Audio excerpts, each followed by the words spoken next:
All right, listeners, I think you know that we are part of the Radiotopia network, which is basically a network built on the idea that you should support the most creative, independent audio makers around. No one, and I mean no one, embodies the Radiotopia ethos more than Benjamin Walker and his show Theory of Everything.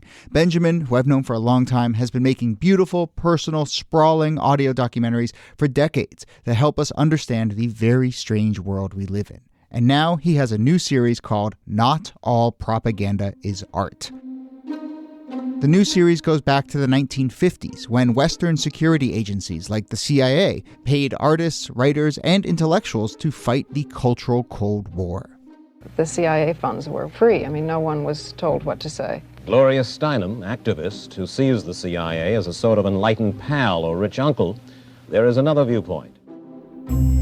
Look, if you're listening to this show, I know you like secret histories. I know you like a mix of culture and politics and shadowy figures.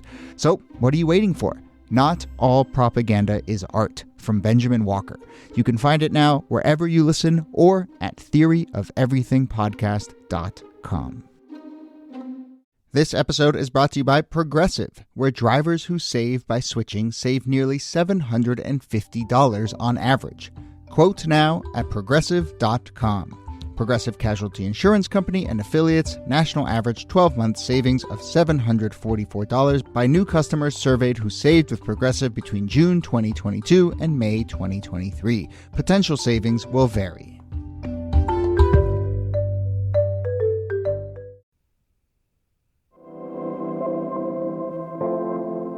Hello and welcome to This Day in Esoteric Political History from Radiotopia. My name is Jody Avergan.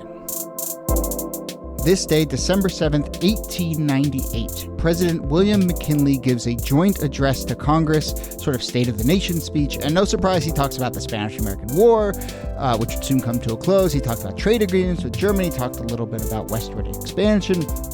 One thing he didn't mention was that less than a month earlier in Wilmington, North Carolina, a group of the state's white Southern Democrats led a mob of 2,000 white men to overthrow a legitimately elected local government, one that was notably biracial. So look, I'm going to let you listeners in on a secret here. We wanted to do this back in early November when this happened, November 10th. We missed that hook. And so here's our weird hook of McKinley didn't mention it in a speech about a month later. But you know what? Like, that hook actually sort of gets to the big point, which is like, from the beginning, this story seemed to have gotten memory hold and forgotten and has just not been part of the history of this country until maybe a little more recently. But, you know, that is a huge part of this. And so we've been wanting to do an episode on the Wilmington insurrection, and this is that episode. Thanks to all the people, by the way, who have suggested that we do this very, very interesting and important topic. So here to do that, as always, are Nicole Hemmer of Columbia and Kellie Carter-Jackson of Wellesley. Hello there. Hello, Jody. Hey there. So first, I'm just curious kind of how you characterize this moment. In recent years, you know, we've, I think, mostly in very good ways, brought the sort of language of white supremacy, white terror, coups back into the massacres back into the vernacular. And, you know, but I will also say sometimes I think people embrace those terms a little, you know, there's odd fits or whatever. But to me, this is like the unassailable example where you can just say this was a white supremacist coup on American soil. Yeah, no question. And it's not dissimilar from other things that we've seen or talked about even on the show, such as Tulsa. But what I think is interesting about this is that instead of looking at the economic power that we talk about with Wall Street and Tulsa, Oklahoma, or other places around the country, this was about Black political power. Mm-hmm. But it wasn't even about Black power in the way that we think of like a monopoly. This was really about just having Black influence, right? Like not full control, but influence over the politics of this small town in Wilmington, North Carolina. And how the thought of this town having Black influence was terrifying to the white residents that lived there and in the surrounding areas. I think that's such an important point because the way that this story is told by the survivors, by the victors, is that this was an attempt to thwart what they called Negro domination, right? That that Wilmington was being overrun with these black politicians, even though Wilmington, which at the time was a majority black city, the representation in Wilmington, right? It wasn't majority black, not by a long stretch, right? This was a tiny number of people, just as threatening as the rise of, maybe not just as threatening, but almost as threatening as the rise of these black office holders, is that they were part of a biracial coalition, that they had made common cause with white populists, big P populists, members of the Populist Party, who had some real economic frustrations and some real disagreements with the white elites in Wilmington, and had joined together with black Wilmingtonians in order to form this, what they called at the time, a fusionist government that was pretty successful electorally starting in 1894. Right. And I suppose there's a story there that ties into a larger story of Reconstruction, this little moment of actual biracial democracy. And we get, I mean, do we credit Wilmington prior to this for actually having elections in which a smattering of black people are elected through democratic means? Absolutely. I mean, we historians complain about this all the time, but it's true. Reconstruction is like the least understood and least studied period in American history, wholesale. But it's so representative of a unique moment in which Black people are not only voting, but becoming elected officials in the communities in which they reside, and using their own political influence to make changes, to improve their schools, to improve their lives, to make sure that they have a government that works for them. So, none of this is extreme. I also think it's interesting that a lot of these Black elected officials are not just working for Black people, but they're interested in public schools for all children, not just Black children. But so much of that narrative, I think, is missing from the conversation. And so much of the hysteria becomes about this scary Black boogeyman that comes to take over all white people and ruin their lives. It's absurd how quickly things accelerate from 0 to 10 when it comes to very little progressive change. Yeah, and it's tied, we're talking about Black political power here, but the overarching threat is this idea of Black independence. There are threats that are going to be made in Wilmington against the Black newspaper and also against the Black middle class in Wilmington, because there is by the time that this coup happens in 1898, there are 65 doctors, lawyers, educators who are Black in Wilmington and who are beginning to create the basis of a Black middle class, a Black professional class. And that economic power combined with political power is the stuff of independence. And that independence, ever since the end of the Civil War, has been the big looming threat for white people in the South. And so to return to kind of where we started here about what really distinguishes what happened in North Carolina and ultimately in Wilmington is the sort of political spheres in which this happened. And this is why I think it's very safe to call this, a coup, as opposed to a mob or some other language that, which you could also call it that too. But I mean, what we're talking about here are white Southern Democrats after these elections banding together to systematically roll back rights for Black citizens and then ultimately unseat Black elected officials. It's not just what happened in Wilmington over the course of a few weeks. It's a sort of months-long campaign to plant the seeds of overthrow. Well, what happens is there's a group called the Red Shirts that go about starting this coup and really terrorizing elected officials. And they go to the Republican mayor, Silas P. Wright, the board alderman, and the police chief, and basically force them to resign at gunpoint. And then the mob installs a new city council that they elect, that was elected the former Congressman Alfred Wardell, to take over as mayor by 4 p.m. that day. So this is quick and fast. You're going to resign. You're going to resign right now. And matter of fact, we have your replacement here on standby.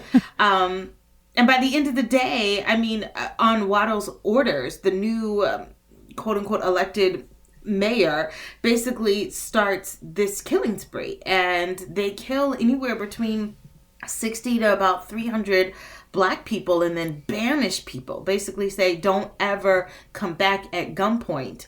And what I think is also really important about this banishment is that it's not just telling Black people to leave. These are landowners. So people that own hundreds of acres of land that could be considered real wealth for Black people or possible generational wealth for their descendants is now lost to dozens, if not hundreds of people.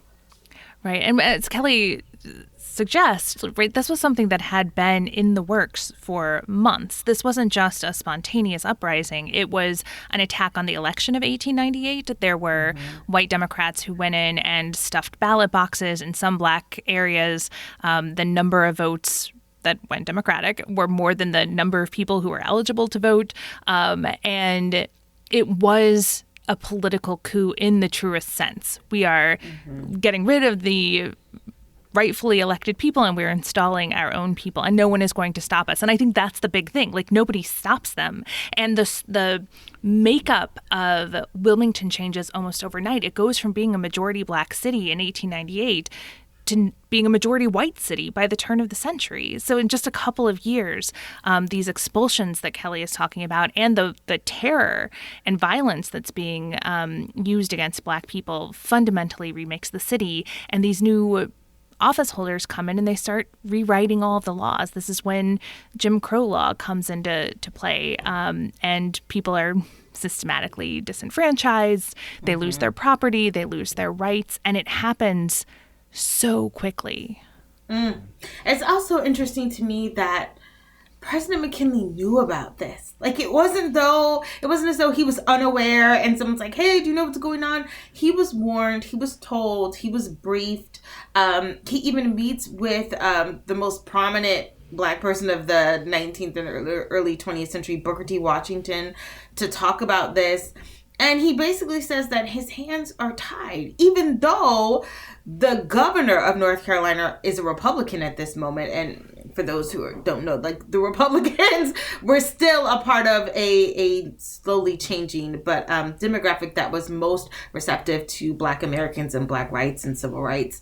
And they feel as though they can't do anything about it because to stop or to quail this massacre or mob, they believe would incur even more violence on behalf of white Southerners, that they would be even more incensed that the federal government stepped in to stop this violence. I also wonder if part of the sort of non-response at the federal level was a little bit of, and I think this is one of the reasons this has so many echoes for people now, of just kind of, well, our democracy will hold. At the end of the day, these people were elected and our democracy will withstand. And I think as we've been describing, this stuff is fragile. And in the course of, a lot of people talked about Wilmington during what went down on January 6th, because I think it had so many of those echoes of like, forget these high-minded ideals. What we're talking about is like, if enough people get into the right room at the right time, and as you were saying, Kellie, tell one person to get out of there and bring another person in, like, that's the ball game. And I mean, the echoes are pretty obvious, and frankly, the playbook is pretty resonant.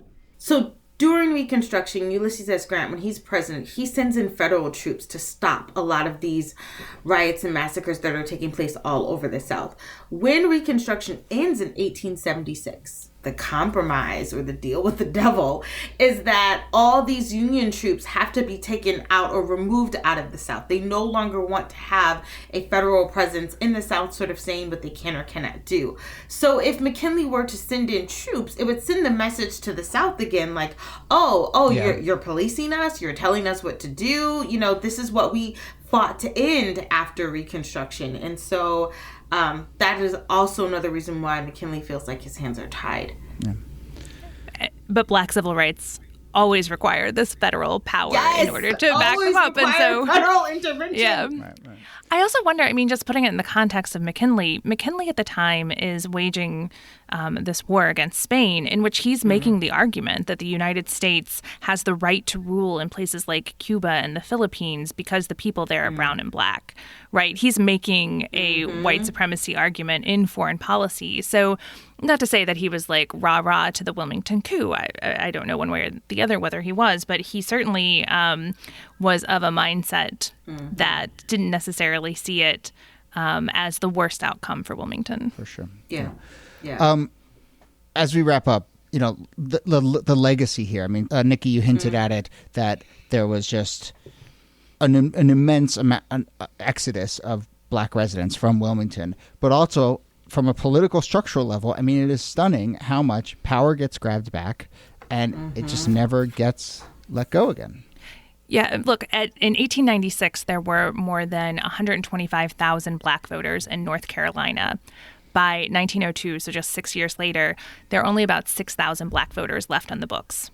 So from 125,000 to 6,000. And I'm guessing that those 6,000 were not all voting in North Carolina elections in 1902. So there really is not just a coup, but there is a fundamental rewriting of the terms of citizenships and rights for Black people that functionally not only disenfranchises but strips them of the rights of citizenship, and will have that will last for the next 6 to 7 decades. Yeah. Even more than that, what's so mind-boggling to me is that you had a few elected Black officials, but after this moment, you have zero. And you have zero for essentially the next 100 years. Wilmington does not get a Black citizen to serve in public office again until 1972. They don't have a Black elected official from North Carolina until 1992. So even longer than 100 years is someone Black going to Washington. So these have really lasting effects. Yeah. And then, the additional rub is that no one was held accountable. There are no, trials or sort of prosecutions for this crime. Yeah. And as we've pointed out on the show a number of times, but, this is incredibly recent and living history. I mean, how do we put it? If you've ever had a conversation with your grandparent about something that happened when they were young, your grandparent had a conversation with their grandparent about the massacre in Wilmington. If you're someone in North Carolina right now, I mean, that is, it's two skips away. Grandparent, yeah. Told them firsthand accounts. It's still there. It's still present. Okay. Well, we will leave it there. I'm glad we got to this episode, even through a sort of wonky hook. And again, thanks to everyone who has suggested this. And I'm sure there will be other things from this story to come back to. It is fascinating. We've only scratched the surface. But Nicole Hemmer, thanks to you. Thank you, Jody. And Kellie Carter Jackson, thanks to you. My pleasure.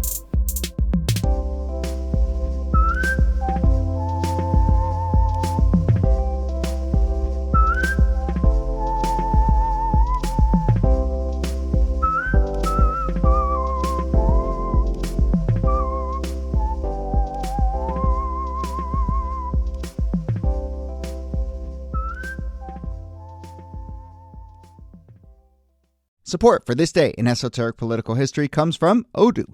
What is Odoo? Well, Odoo is the only software your business will ever need. Featuring a suite of integrated business applications, Odoo connects your business operations together so you can get more done in less time. Odoo has apps for everything: CRM, accounting, sales, HR, inventory, marketing, manufacturing, you name it, Odoo's got it. To learn more, visit odoo.com/thisday. That's odoo.com/thisday. Radiotopia. From